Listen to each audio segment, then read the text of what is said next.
Bonjour à toutes et à tous et bienvenue à tous les fans de football et bienvenue dans cette nouvelle vidéo d'actualité footballistique pour parler ensemble de 3-4 choses en tout cas assez intéressantes. D'un côté on va parler de Szczęsny qui passe sa visite médicale aujourd'hui avec le Barça. Je donnerai mon avis sur cette signature en tant que joker médical gardien pour le FC Barcelone. On va parler de l'autre côté de la surprise du jour qui est forcément la prise de décision d'Antoine Griezmann de prendre sa retraite avec l'équipe de France. On va parler aussi des déclarations un peu polémiques de Diego Simeone après le match entre l'Atlético et le Real Madrid et on finira sur la blessure de Courtois en espérant que ce soit pas trop grave. Après je vous rappelle que si vous êtes fan du Real, du Barça, de la Liga, de n'importe quel club ou championnat au monde, n'hésitez pas à vous abonner car il y a tout ce qu'il faut les amis pour vous divertir entre passionnés de football que l'on est et surtout on est de plus en plus nombreux, ça me fait super plaisir de voir que en tout cas vous kiffez mon travail. On est bientôt 90 000 abonnés, c'est un truc de malade mental. Du coup si vous voulez soutenir mon travail, abonnez-vous, cochez la cloche et surtout mettez un petit pouce bleu. Pour vous c'est pas grand chose mais ça aide à référencer les vidéos et mon travail. Merci à tous. Commençons par parler de la surprise du jour. Antoine Griezmann prend sa retraite internationale avec l'équipe de France. Celui qui pour l'instant fait un très bon début de saison côté Atlético Madrid. Il est plutôt décisif, autant en but qu'en passe décisive. Mais surtout avec l'équipe de France, ça vient quand même ponctuer une aventure qui normalement aurait dû se terminer après la Coupe du Monde 2026. Plus de 10 ans en tout cas d'aventure en bleu qui à mon sens aujourd'hui font d'Antoine Griezmann l'un des meilleurs joueurs de l'équipe de France, si ce n'est en tout cas dans le top 3 des joueurs all-time de l'équipe de France. Je vous laisserai me dire qui est pour vous le meilleur joueur ou les meilleurs joueurs de l'équipe de France, en tout cas parmi les joueurs qui ont porté ce maillot, mais globalement Antoine Griezmann pour son Euro 2016, pour sa Coupe du Monde 2018 et sa Coupe du Monde 2022, même s'il est passé au travers à l'Euro 2021 et 2024, pour moi les trois compétitions où il a été majeur et extrêmement important font de lui un joueur légendaire en bleu.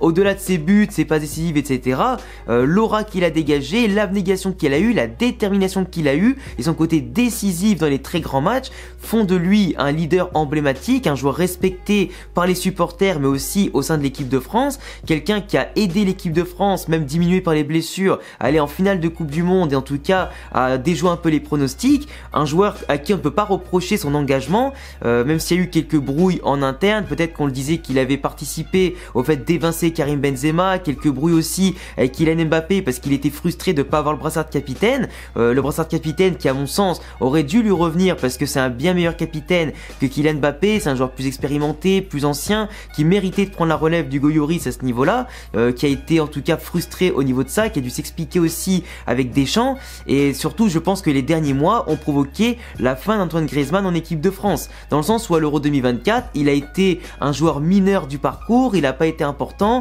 très peu titulaire, il a eu beaucoup moins de temps de jeu en tout cas forcément que d'habitude et Deschamps a écorné un peu en public son image en disant qu'il fallait faire des choix et qu'Antoine Griezmann n'était pas aussi intouchable qu'auparavant et en tout cas il lui a bien fait comprendre et que ce sera sûrement le cas pour les mois et années à venir jusqu'à la Coupe du Monde 2026 là où la nouvelle génération doit prendre le pouvoir, où les jeunes doivent s'imposer face aux anciens et apporter peut-être une nouvelle dynamique à l'équipe de France qui est en pleine perte de vitesse ces derniers temps comme on l'a vu contre l'Italie en Ligue des Nations, à l'Euro, etc.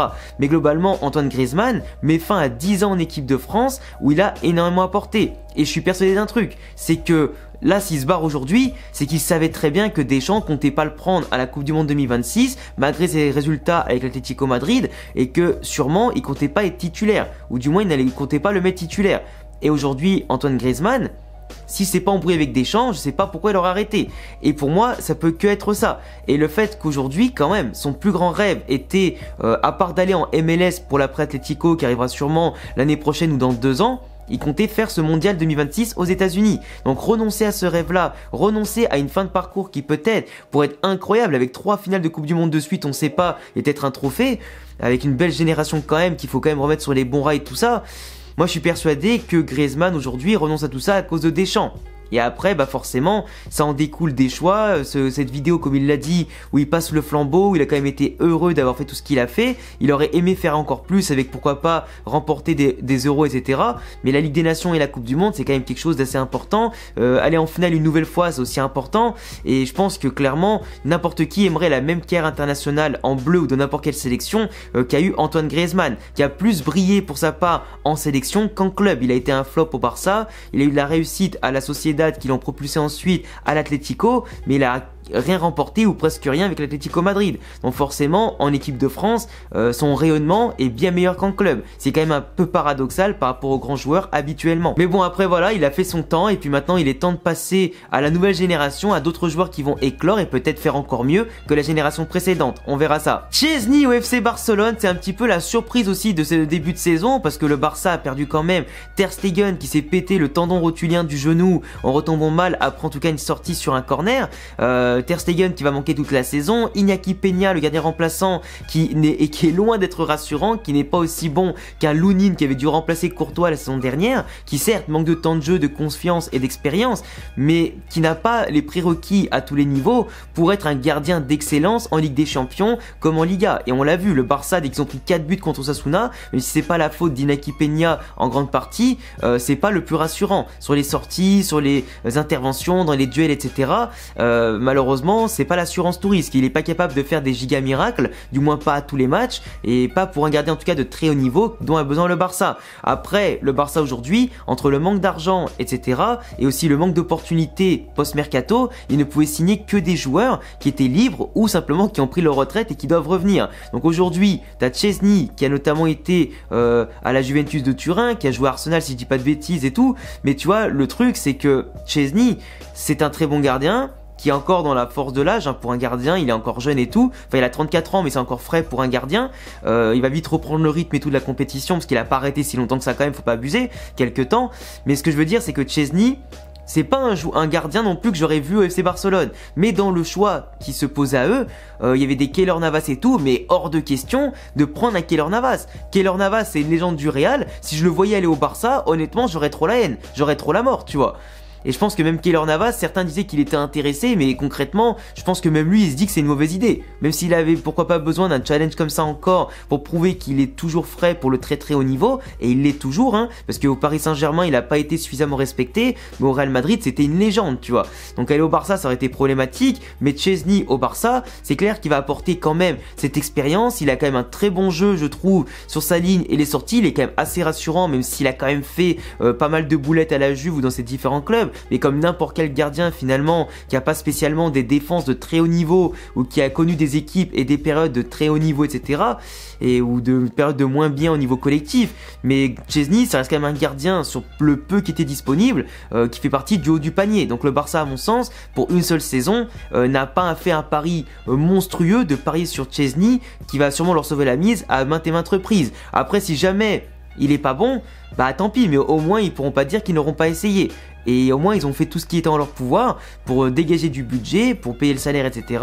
Et aussi chercher les opportunités. Même s'ils pouvaient faire confiance à un jeune comme Iñaki Peña, ou pourquoi pas à d'autres gardiens du centre de formation, hein, comme ils le font à certains postes, le poste de gardien aujourd'hui c'est tellement responsabilisant, c'est tellement d'enjeux et de pression, que si t'as pas un gardien qui a de l'expérience dans un club comme ça, qui en plus a pas mal de crises à certains niveaux, même s'ils font un début de saison plus ou moins sympa, en étant leader de la Liga, en étant bon mal placé en Ligue des Champions c'est vrai, mais qui vont sûrement se reprendre, ben un gardien comme ça c'est inévitable en fait. Szczęsny c'est plus ou moins une bonne pioche par rapport à ce qui était disponible. Après à voir ce qu'il fera avec le Barça, ça risque d'être officialisé je pense entre ce soir et demain après sa visite médicale, mais globalement le Barça peut un petit peu être content d'avoir fait un choix intéressant. Diego Simeone qui parle du Real Madrid et surtout de Thibaut Courtois en disant qu'il ne faut pas narguer la tribune adverse, qu'il faut pas narguer les autres quand tu marques un but, il faut pas faire des gestes, des vamos, etc. Parce que oui, vous avez bien entendu ce que je viens de dire. Ce qui s'est passé hier entre l'Atlético et le Real Madrid, où des joueurs ou des supporters ont jeté des projectiles, etc., ont insulté les joueurs, ont fait des menaces de mort, des cris racistes, etc., c'est la faute des joueurs du Real Madrid. C'est la faute de Vinicius s'il prend une insulte raciste, c'est la faute de Courtois s'il prend des menaces de mort, c'est la faute des joueurs du Real Madrid si la situation s'envenime, mais c'est pas la faute des supporters. Il a quand même dit hein, que ces mecs-là qui ont jeté les projectiles, etc., ne doivent plus jamais rentrer dans le stade de l'Atlético Madrid. Mais l'Atlético Madrid, ça date pas d'aujourd'hui ces trucs-là. Les ultras, comme on appelle ça date pas d'aujourd'hui qui sont là. S'ils les font rentrer pour les matchs comme ça, c'est qu'il y a une raison les amis. C'est qu'ils font tout pour faire sortir les joueurs du Real Madrid et les adversaires de leur match. Ils font tout en fait pour que la violence se gangrène entre les supporters. Et j'ai vu des témoignages de supporters de l'Atlético Madrid qui n'étaient pas partie des ultras, qui ont dit qu'ils étaient gênés, qu'il y avait un sentiment de malaise et d'insécurité, et qu'ils reconnaissaient plus globalement l'ambiance du stade depuis quelques temps. Et c'est pas pour rien que quand même certains dirigeants de l'Atlético Madrid, comme ses réseaux, etc., font les aveugles, font les sourds à propos de ça, et laissent faire pour que ça se gangrène et pour qu'au pire ils aient des mini-sanctions. Là j'espère quand même qu'ils auront des sanctions au niveau du stade et de ces tribunes là fermées sur 2-3 matchs voire plus, mais vraiment c'est une honte, tu vois. Ne pas... En plus le pire c'est que les mecs ils sont cagoulés et masqués. Ça devrait être interdit ça, de porter un masque et une cagoule et en plus lancer des projectiles dans cette zone là, ça devrait être mais interdit. Et en plus, on a retrouvé quelqu'un, je vous mets l'image, avec un couteau dans les tribunes. Un jour, les amis, à force de laisser les ultras, à force de laisser les gens qui insultent, les racistes, les homophobes, à force de laisser les gens anti tout ce que tu veux dans les tribunes, avec des couteaux, etc., mais il va y arriver un drame. Un jour, un joueur ou des supporters vont mourir dans le stade. Et là, ce sera trop tard, les amis, parce qu'on sera dans la réaction au lieu de l'action. Ces gens-là n'ont pas leur place dans un stade de foot, ils n'ont pas leur place dans ce milieu-là. Quand les gens sont prêts à insulter, se battre, à harceler et à aussi faire des menaces de mort pour du football, mais il faut vraiment avoir une vie de merde. Tu peux te chambrer de manière fair-play comme Courtois l'a fait. T'es à l'extérieur, dans un ancien de ton club, t'es un ancien du club. Les gens t'insultent, te menacent de mort, etc. Toi, ton équipe elle est en train de gagner dans leur stade, forcément tu vas crier Vamos, forcément tu vas un peu les chambrer. Mais quand Simeone il fait des gestes avec ses couilles et quand Ronaldo le faisait pareil ou d'autres joueurs narguent en étant encore plus obscènes, etc. Comment tu peux dire que c'est la faute de Courtois quand toi t'as fait pire avant? Tu vois ce que je veux dire ou pas? Simeone c'était un joueur électrique qui a fait 1000 fois pire sur le terrain et qui a fait 1000 fois pire aussi en tant que coach qu'un Courtois qui dit juste Vamos, c'est qui lève le poing levé, qui a le poing levé devant la tribune. À un moment donné, il faut arrêter. C'est pas aux victimes entre guillemets de passer pour des agresseurs. C'est les agresseurs qu'il faut punir et pas les victimes en fait. Faut arrêter de retourner la tête des gens comme ça parce que les torts, on l'a vu glisser. Qui les a fait, ça a quand même arrêté le match pendant 10-15 minutes et en plus le pire c'est qu'ils ont rajouté 8 minutes d'arrêt de jeu à la fin du match et on prend le but de l'égalisation parce que normalement le temps qui est pris devrait décompter du match au total parce que c'est leur faute et c'est à eux d'assumer peu importe s'ils perdent ou pas, mais bon ça c'est un autre débat, mais globalement là le fait que Simeone rejette la faute sur le Real et ses joueurs plus limite que sur les supporters adverses, c'est une honte. C'est une honte. Et les dirigeants qui font genre il y avait rien et que c'est un incident mineur et pas dramatique et que ça s'est produit qu'une fois tous les je sais pas combien, non, c'était grave, ça aurait pu être encore plus grave et il faut sévir. La tribune doit être fermée, les supporters doivent être virés et identifiés et bannis à vie. Et à un moment donné, il faut arrêter. C'est la tolérance zéro. On va attendre qu'il y ait un drame pour réagir. Et en plus, Courtois, dans ce match-là, s'est blessé à la jambe et tout. Donc globalement, il va en avoir apparemment pour jusqu'à après la trêve. Donc heureusement qu'elle arrive plus ou moins au bon moment. Mais après, je suis quand même serein parce qu'on a Lunin qui peut faire l'intérim plutôt de manière intéressante. Mais si là, il manque un peu de confiance, de rythme et tout, il va le retrouver très vite. Il va retrouver un peu sa place pour quelques matchs. Et en tout cas, il est là pour dépanner quand Courtois n'est pas là. Ou Courtois est sanctionné, tu vois. Mais globalement, Simeone, je suis quand même pas d'accord avec ce qu'il est, avec ce qu'il fait. Et l'Atlético Madrid, ça devient un club détestable. Des supporters aux dirigeants, aux coachs et aux joueurs, ça devient détestable ce club. C'est vraiment gangréné par les pires valeurs, par les pires morales. Et pour eux, tout va bien. Coquet, c'est pareil. Il a dit que Courtois, c'était limite sa faute. Que Vinicius, c'était limite de sa faute. À un moment donné, rien n'est excusable. Aucune haine n'est excusable. Parce que comme je le répète, tant que c'est fait dans le fair play de se vanner, il n'y a aucune raison d'insulter, de menacer. Et encore moins d'avoir des couteaux et de lancer des projectiles qui peuvent ouvrir un œil, te couper, etc. C'est hyper dangereux. Mais ça, à chaque fois, à force de minimiser, eh ben, on en arrive à des proportions extrêmes. Et ça devient extrêmement grave. En bref, les amis, voilà, c'est tout ce que j'avais à dire sur les différents sujets du jour. N'hésitez pas à vous abonner, cocher la cloche, mettre un petit pouce bleu et me donner en commentaire tous vos avis sur ces actualités-là. Et à bientôt pour de prochaines vidéos. Ciao les frérots!